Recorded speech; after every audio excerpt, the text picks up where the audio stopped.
ఒట్టి అన్నంలో అయినా వేడి వేడి అన్నంలో కొంచెం నెయ్యి వేసుకొని ఉల్లగడ్డ వేపుడుని పెట్టుకొని తింటే చాలా బాగుంటుంది. అందరిలాగా కాదు, ఇది కొంచెం డిఫరెంట్, చాలా రుచిగా ఉంటుంది అనమాట. మీరైతే అసలు ఉల్లగడ్డతో ఇంత టేస్టీగా చేసుకో. జనరల్గా ఉల్లగడ్డతో ఏం చేసినా రుచిగానే ఉంటుంది, బట్ ఇది ఇంకొంచెం అనమాట. అది కూడా ఏంది, తక్కువ ఇంగ్రీడియంట్స్తో. మూత మాత్రం ముయ్యకూడదు. మూత మూసినారంటే అవి ఫ్రైలాగా అవ్వవు, కూరలాగా అవుతాయి. కాబట్టి మూత ముయ్యకోకుండా. మమ్మీ బీరకాయ పప్పు చేస్తుంది. వేడి వేడిగా బీరకాయ పప్పు అలా అన్నంలో కలుపుకొని ఈ క్రంచీ క్రంచీ ఉర్లగడ్డ వేపుడు కలుపుకొని తింటే అదిరిపోతుంది. టేస్ట్ మాత్రం చాలా బాగుంటుంది, సూపర్గా ఉంటుంది. చాలా సింపుల్గా అయిపోతుంది. మన ఛానల్లో అన్నీ తక్కువ టైంలో చేసుకునేటివి సింపుల్గా అయిపోయే వంటలే అనమాట. ఇంకా ఉర్లగడ్డ అంటే ఇష్టం ఉన్న వాళ్ళు ఒక్క ముద్ద కూడా వదిలిపెట్టారు, అంత రుచిగా తింటారు. మీ దగ్గర గరం మసాలా ఉంటాయి, గరం మసాలా, చికెన్ మసాలా ఉంటే చికెన్ మసాలా ఏదన్నా వేసుకోండి. నేనైతే కొంచెం చికెన్ మసాలా అలాగే జీలకర్ర పొడిని అయితే వేస్తాను.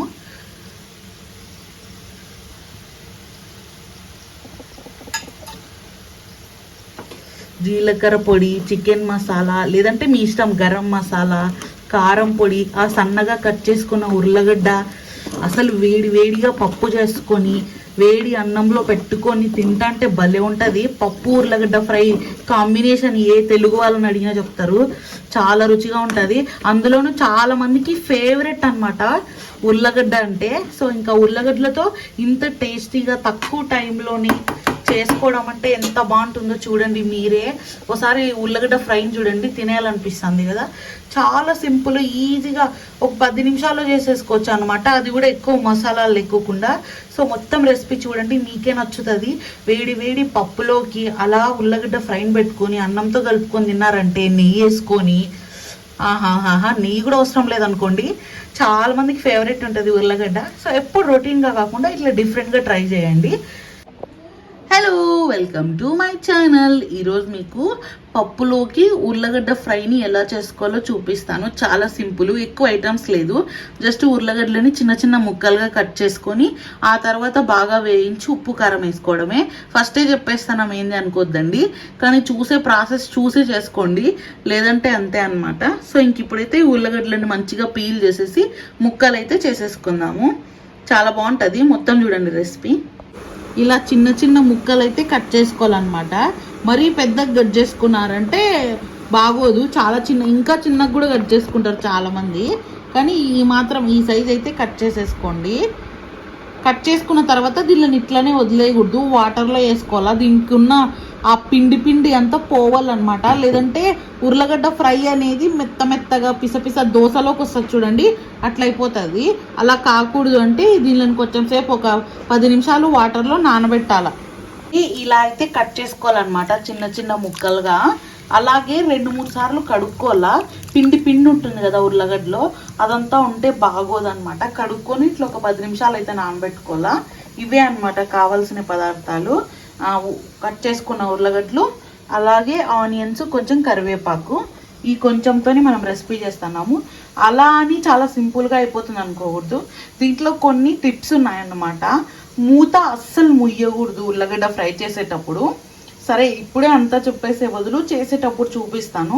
సో ఇంకా స్టార్ట్ అయితే చేసేద్దాము, వచ్చేసేయండి.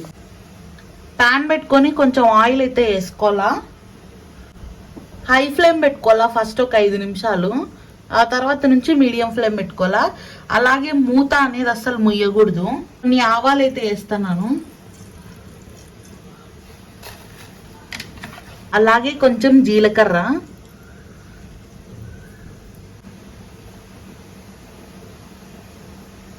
బాగా చిటాపటా అనాలన్నమాట, లేదంటే చేదొస్తాయి. మనం కట్ చేసుకున్న పొటాటోస్ అయితే వేసుకోవాలా.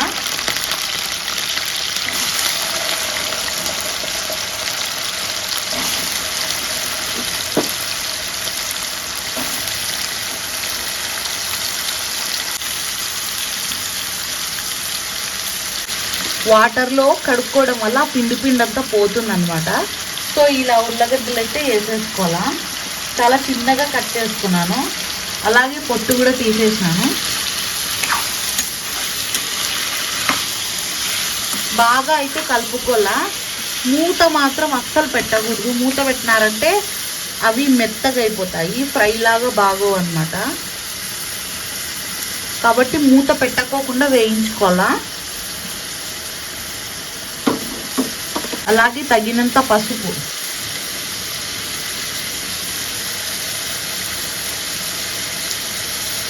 కొంచెం ఉప్పు,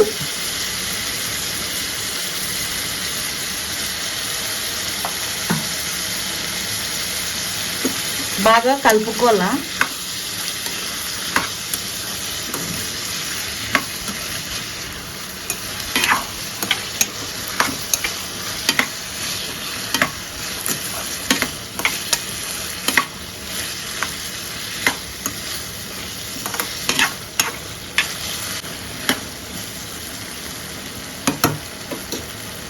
సో ఒక 5 నిమిషాలు అయితే బాగా వేగల్లా.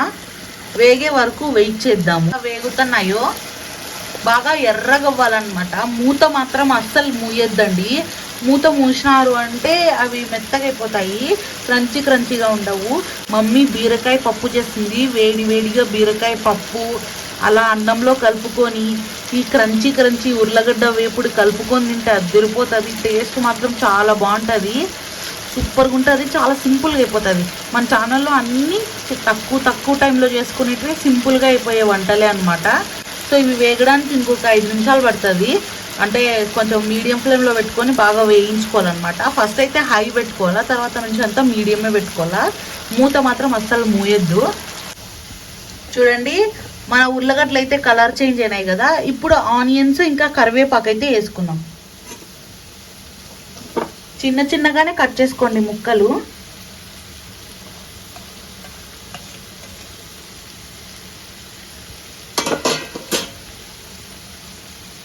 ఆనియన్స్ మీ ఇష్టము. మాకు ప్లెయిన్గా అంటే ఒట్టి ఉర్లగడ్డ వేపుడే కావాలా అంటే ఆనియన్స్ వేసుకోవద్దు, లేదా ఆనియన్స్ కూడా బాగుంటాయి, ఆ కాంబినేషన్ కూడా ఇష్టము అంటే వేసుకోండి. సో మొత్తం అయితే కలుపుకోవాలి.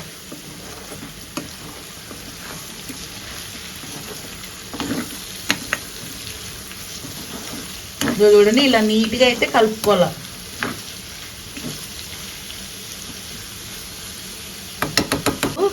ఒక 7-8 నిమిషాలు ఇవన్నీ బాగా మగ్గి ఇప్పుడు ఇట్లున్నాయా నిండా ఒక 50% వచ్చే వరకు వెయిట్ చేద్దాము. చాలా బాగుంటుంది. ఒట్టి అన్నంలో అయినా వేడి అన్నంలో కొంచెం నెయ్యి వేసుకొని ఉల్లగడ్డ వేపుడుని పెట్టుకొని తింటే చాలా బాగుంటుంది. అందరిలాగా కాదు, ఇది కొంచెం డిఫరెంట్, చాలా రుచిగా ఉంటుంది అనమాట. మీరైతే అసలు ఉల్లగడ్డతో ఇంత టేస్టీగా చేసుకో. జనరల్గా ఉల్లగడ్డతో ఏం చేసినా రుచిగానే ఉంటుంది, బట్ ఇది ఇంకొంచెం అనమాట. అది కూడా ఏంది, తక్కువ ఇంగ్రీడియంట్స్తో. ఓకేనా? సో ఇది వేయడానికి ఒక 7-8 నిమిషాలు పడుతుంది. కొంచెం మీడియం ఫ్లేమ్లో పెట్టుకొని ఎర్రగా అయితే వేయించుకుందాం. అప్పుడే కొంచెం బాగా వేయేసినాయి ఉల్లగడ్డలు, బాగా మెత్తబడినాయి అన్నమాట. సో బాగా కలుపుకుంటాను. అలా మూత మాత్రం ముయ్యకూడదు. మూత మూసినారంటే అవి ఫ్రైలాగా అవ్వవు, కూరలాగా అవుతాయి. కాబట్టి మూత ముయ్యకోకుండా పెట్టుకొని బాగా వేయించుకోండి. ఓకేనా?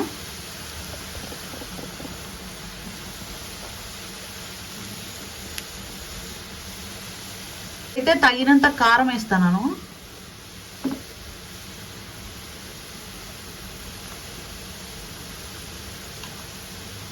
అలాగే కొంచెం ఉప్పు,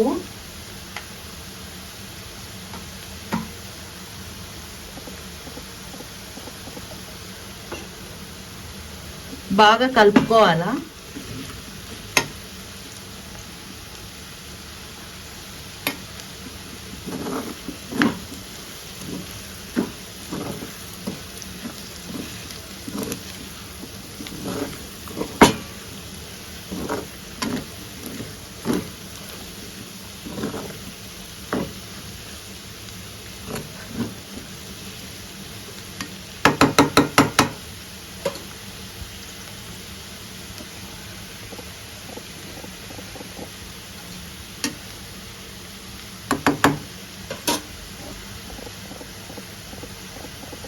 చూసారా, కారప్పొడి వేస్తేనే ఉల్లగడ్డ ఫ్రై కలరే మారిపోయింది.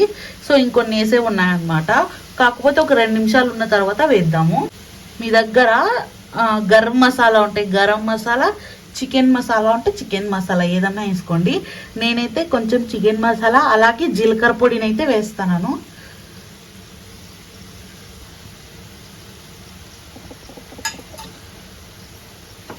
జీలకర్ర పొడి, చికెన్ మసాలా లేదంటే మీ ఇష్టం గరం మసాలా, కారం పొడి, ఆ సన్నగా కట్ చేసుకున్న ఉర్లగడ్డ, అసలు వేడి వేడిగా పప్పు చేసుకొని వేడి అన్నంలో పెట్టుకొని తింటంటే భలే ఉంటుంది. పప్పు ఉర్లగడ్డ ఫ్రై కాంబినేషన్ ఏ తెలుగు వాళ్ళని అడిగినా చెప్తారు, చాలా రుచిగా ఉంటుంది. అందులోనూ చాలా మందికి ఫేవరెట్ అనమాట ఉర్లగడ్డ అంటే. సో ఇంకా ఉర్లగడ్డలతో ఇంత టేస్టీగా తక్కువ టైంలోని చేసుకోవడం అంటే ఎంత బాగుంటుందో చూడండి మీరే. ఒకసారి ఉల్లగడ్డ ఫ్రైని చూడండి, తినేయాలనిపిస్తుంది కదా. చాలా సింపుల్, ఈజీగా ఒక 10 నిమిషాల్లో చేసేసుకోవచ్చు అనమాట. అది కూడా ఎక్కువ మసాలాలు లేకోకుండా. సో మొత్తం రెసిపీ చూడండి, మీకే నచ్చుతుంది. వేడి వేడి పప్పులోకి అలా ఉల్లగడ్డ ఫ్రైని పెట్టుకొని అన్నంతో కలుపుకొని తిన్నారంటే, నెయ్యి వేసుకొని, ఆహాహా, నెయ్యి కూడా అవసరం లేదనుకోండి. చాలా మందికి ఫేవరెట్ ఉంటుంది ఉల్లగడ్డ. సో ఎప్పుడు రొటీన్గా కాకుండా ఇట్లా డిఫరెంట్గా ట్రై చేయండి. సో ఇంకొక 2 మినిట్స్ పెట్టి దించేద్దాం, ఓకేనా. చూసారా, ఫైనలీ మన టేస్టీ ఉర్లగడ్డ ఫ్రై అయితే రెడీ అయిపోయింది. ఇంకేమీ లేదనమాట వేసేది. మీ దగ్గర కొత్తిమీర ఉంటే కొత్తిమీర చల్లేసుకొని దించేసుకోండి. సో ఇంకా అంతే అనమాట. టేస్టీ ఉర్లగడ్డ ఫ్రై అయితే రెడీ అయిపోయింది. చాలా సింపుల్గా, చాలా టేస్టీగా, చాలా అద్భుతంగా ఉంటుంది. చాలా బాగుంటుంది అనమాట. సో బాగా అసలు ఇంకా ఉర్లగడ్డ అంటే ఇష్టం ఉన్న వాళ్ళు ఒక్క ముద్ద కూడా వదిలిపెట్టారు, అంత రుచిగా తింటారు. ఓకే, మరి చూసినారు కదా, ఇది వాళ్ళ వీడియో. ఈ వీడియోకి అయితే ఇంతే. Thank you so much. Thanks for watching. Bye bye.